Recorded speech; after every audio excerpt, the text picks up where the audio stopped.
Greetings, welcome. This is Luke Smith, ruralvacantland.com. So I'm often asked, what about water? I'd like to buy a property, but what do I do about water? And classic idea that most people come up with is to drill a well. And a lot of the properties that have the price of drilling the well is significantly more than buying the property. So what a lot of the world does is rainwater catchment. Um, and I'm a big fan of rainwater catchment systems. It's a very do-it-yourself system. You can get the parts yourself. You can order them online. You can pick them up at Home Depot or hardware store, shopping center, Lowe's kinds of places, and put them together. And the math isn't very hard to figure out how much catchment area you have compared to what the average rain is and what your normal water use is. So you can engineer it to have enough storage so when it does rain you put that water away, save it away for the drier times. And so I've been ordering books on the topic, and one of the books I got just recently is this one. It's called Rainwater Catchment Systems for Domestic Supply, and it's on Amazon. I'll put a link in the description to buy this thing on Amazon if you want to buy it. It's got a couple reviews. It doesn't seem to be super popular on there, but it was one that was ordered a lot with some of these other rainwater harvesting books that I ordered. These ones haven't been delivered yet, but this was the first one to get delivered, so I thought I'd tell you about this one. And so I started reading this book and going through it, and they say the most expensive component of a rainwater harvesting system most of the time is the storage. So if you're focusing on the most expensive component and how to lower the cost on that and make it the easiest thing to get over, that's the major hump or the barrier to entry is the storage, the water storage. It's not the gutters, it's not the system or wherever you get the water from. It might be a ditch that goes across the property or a stream or gutters off the roof. Your property's on a hill, it might be your driveway, it might be the road. There's all kinds of things that they suggest you can collect water off of.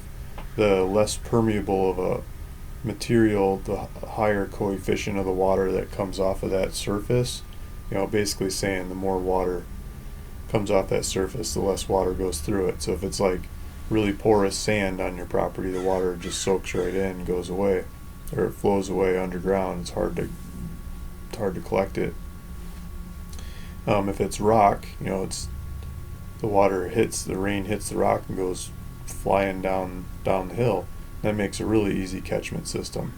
If it's your roof, if you got a metal roof, no water gets through that, so that just goes straight into the eaves troughs. And one of the things they point out is a lot of the eaves troughs aren't built very efficiently for collecting water.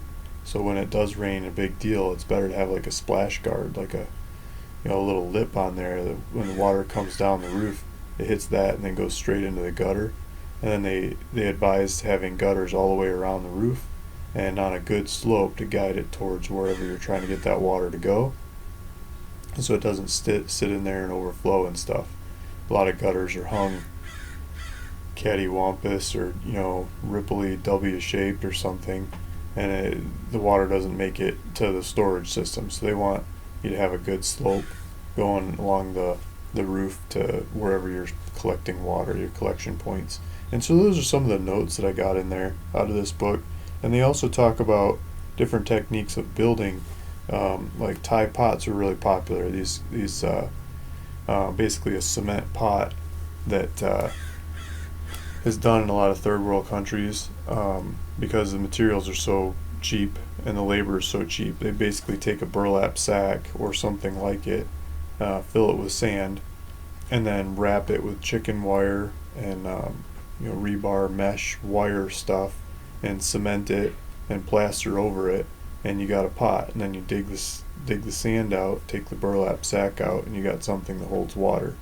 And that's like a super cheap way of making a water catchment system that's worked in lots of impoverished places in the world. You can put people to work on it, and they get into more sophisticated systems, bigger cement kinds of structures. But I think for the American point of view, the plastic has been coming a long way, and recently they're getting a lot better at keeping them from melting in the sun. The UV doesn't crack them down as fast. They can have a good long life to a lot of these modern tanks. So I thought I'd focus in on those kinds of tanks. Before we get there, a lot of the land that I've got up for sale is in Cochise County, which is a drier part of Arizona. And there's this YouTube channel I like to point out called Life Inside a Box. And this guy, Derek, he does all these kinds of creative projects. And one of them, if we go to his playlist here, he's got playlists on rainwater harvesting. And he builds this, you can kind of see it in this little picture. He builds a roof across his sandy desert area, because he's living in a tiny house, so he doesn't have a whole lot of catchment area. So he builds a roof with just corrugated sheet panels and 2x4s hooked to cement blocks, and he covers a big part of his area. And then when it rains, that goes down a pipe downhill across the property into some tanks, the same kinds of plastic tanks we're talking about. There's another YouTube channel. I'll put a link to his YouTube channel below. There's another one called Homestead Economics, and this guy talks about all his rainwater catchment. He's in Tucson area, and he does some culvert systems next to his house. He also does the plastic tanks, and he paints them and buries them and stuff so they don't freeze, the pipes don't freeze. And he talks you through all the reasons and logic why. Here's a culvert system tour, for example. Here's a rainwater harvesting tour. And he takes you through the steps of the system and the logic. And he's been using this for a while, and he references other family members in the area that have been using it for like 45 years. And this is Tucson. This is a drier part of the country, and he lives almost exclusively off of rainwater. To get the system started, what a lot of people will do is they'll haul their own water, which this guy does at first too. And he's got like a trailer that he can pull behind his car, just a small trailer, cheap utility trailer, and he gets some of these IBC tanks. So this is a brand new one. I mean, don't get sticker shock over the price. This is for like food manufacturing usually. They put like whipped cream in there, or something like that when they're making cakes or pies or Twinkies or something. All kinds of industrial food goes in there, and then it goes to the production facility, and they use the whatever's in there, the corn syrup or molasses or who knows what, to make whatever they're making. And then they've got all these extra containers. Their U-line's usually pretty cheap at buying this kind of stuff. They're charging about $500 for one of these things. They'll give you a $30 discount if you buy 3 or more, but 275 gallons for $500. I guess you could get a brand new one delivered and stuff, but that's a lot of money. So if you go on Craigslist, I'm in the San Diego area. I went on Craigslist. These IBC totes, if you just pull up your local Craigslist and do IBC totes, you get used ones, food grade. Some of them are clean, some of them aren't. But these guys, $110. That's not very far away from me. This guy's charging $90 for them. Looks like he's got a bunch of them. $90, and you get a 275 gallon tank. And you can plumb a bunch of these together, and use them. You can move them around, but that's some pretty cheap, per gallon stuff. You can stack them, and you can cover your area with these kinds of tanks. So that's a good way to get started. What is that? 275. Sorry, I gotta just do the math. $275. No, sorry, I was doing that backwards. Let's do $90 divided by 275 gallons. That's 32 cents a gallon for these guys' tanks. I wonder if they're in good shape or what.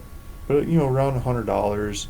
The San Diego, Los Angeles area seems to be good. Here's $85 for a whole stack of them, food grade ones, water containers. That's even cheaper. So wherever you're at, I'm sure there's some of those around somewhere in the area. Maybe you have to drive further or something, or pick them up next time you're in a bigger city, but they're usually around, and that's cheap, 30-something cents a gallon. So I didn't search very deep into the internet, but plastic tanks, you can order them, get them delivered. You can probably find them on Craigslist and get used ones and stuff too, but brand new ones, Just looking at the price of the brand new ones. This is just the first website that came up when I searched, and I'm sure you probably find cheaper ones if you keep looking around. But let's see, brand 275. Let's see if they got 275 kind of compared to the other ones. So they got 250 for $350. So those are kind of expensive compared to the used ones off Craigslist. But the 3,000 gallon seems to be more popular. So I was going to look at the 3,000 gallon. That's like shippable without getting crazy big. And as they get a whole lot bigger, it's harder to have to hold that much water. You got to have more structure, thicker plastic and stuff. So where's 3,000 gallons? I'm still scrolling here. There's 3,000 gallon ones. They're like $1,000 or 2,950 gallons for $9.99. So like $1,000 for 3,000 gallons. Let's see. Let's do 1,000. Let's do $1,100. So $1,100 divided by 3,000 gallons. 36 cents a gallon. So you're paying kind of the same price for a new plastic one per gallon. These 3,000 gallon tanks, you do less plumbing as you hook these things together, as doing the IBC totes, used IBC totes off of Craigslist. They're about the same price per gallon. And there's a whole bunch of different 3,000 gallon ones to choose from, different shapes and stuff. And yeah, they go bigger and bigger and bigger. If you really wanted bigger, 20,000 gallon tank, they charge you $20,000. It's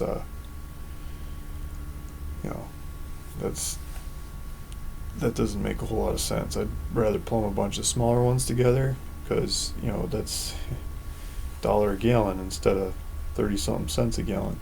Because as you get larger volumes of water like that, it's harder to hold, and that's a lot of what this book is talking about, like getting the right sizes of storing water. So that's, I think, the most common above ground system, least digging, least work, easiest stuff.